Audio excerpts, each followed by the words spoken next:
Hello guys, I hope you're fine. Alors voici enfin la vidéo sur les expressions idiomatiques. Donc expressions idiomatiques en anglais, comment est-ce qu'on va les dire? Idiomatic expressions. Donc je vais vous montrer comment est-ce que ça se fait. Donc on va regarder au tableau d'abord. En anglais on va dire ça comment? Idiomatique. Non, bien sûr. En anglais normal on va dire idiomatic. Idiomatic. Idiomatic, ok? Mais en anglais américain, on va le lire idiomatic. Rappelez-vous, en anglais américain, le T devient de. Du coup, le deuxième T ici, bon, c'est un seul T, hein? Le T d'ici devient de. Donc, sans oublier que le de se lit sur la langue. Ok, les gars? Du coup, iri. Répète après moi. Iri. Voilà. Idiomatic. Idiomatic. Je sais que c'est un exercice pas facile, mais tu vas y arriver au fur et à mesure que tu t'exerceras. Idiomatic expressions. Là, tu vas répéter après moi. Idiomatic expressions. Encore. Idiomatic expressions. Ok, on va faire l'exercice. Idio, le de sur la langue. Idio. Et puis le O n'est pas totalement O comme en français. Idiomatic expressions. C'est pas expressions. Ok?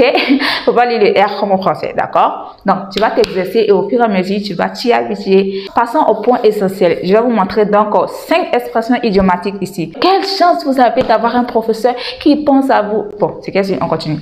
Voici la première expression idiomatique, les gars. To love, to no end. To love, to no end. Donc, to love, d'abord, c'est pas to, c'est to. To love, to no end. To love to no ends. Donc, to love to no ends, je vais vous donner un synonyme en anglais pour que vous compreniez sans forcément chercher à traduire en français. Donc, to love to no ends, as synonym, we can say endlessly. Endlessly. Endlessly. Donc, voici des exemples de phrases pour illustrer ce que je vous dis. Donc, voici la première phrase. On va dire, you love her to no ends.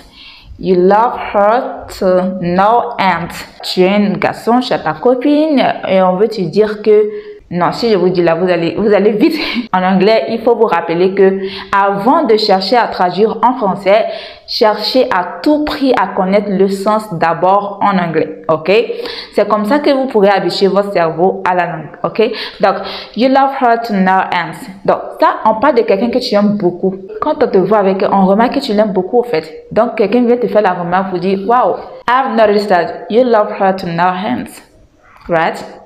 Ok, donc voici un autre exemple pour illustrer. Donc on va faire une phrase avec le synonyme qui est endlessly. Donc la phrase you love her endlessly. You love her endlessly. Ça veut dire quoi? On sait que end, ça veut dire fin. On sait qu'on ajoute less à un mot lorsqu'il s'agit de retrancher quelque chose. Au lieu que ce soit plus, c'est plutôt moins parce qu'on retranche quelque chose. Donc vu qu'on associe end qui veut dire fin, et puis less qui veut dire moins, le ly. On sait qu'on l'ajoute généralement aux adverbes. Amicalement, friendly.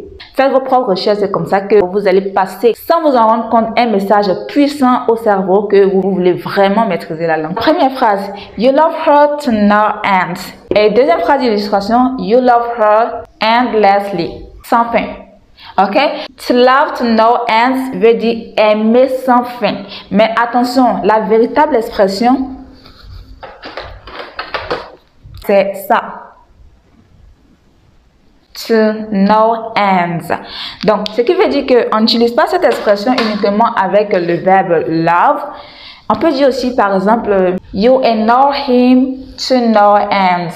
Attention, le end, on n'est pas obligé de mettre S. Ça dépend du contexte de la phrase et puis ça dépend aussi du type de phrase que tu formules. Ok? Donc, tu peux dire to no ends. Quand quelqu'un veut dire, oh, tu me fatigues trop, il y a quoi? Tu ne veux pas te reposer. Donc, you tire me to no ends. Why? Do I deserve it? Ok, donc les gars, c'est la première expression et je vous conseille de l'utiliser à fond dans vos phrases. Même si tu sais que cette expression n'a pas sa place dans ta phrase, il faut l'utiliser, sinon tu vas l'oublier. Hein? Il ne suffit pas de noter dans un cahier. D'ailleurs, j'espère que tu as pris un cahier. On va avancer. Donc voici la deuxième expression. Rappelez-vous, en anglais, c'est idiomatic expressions. Idiomatic expressions. It's very important for you to know how to pronounce English words correctly, especially in American way.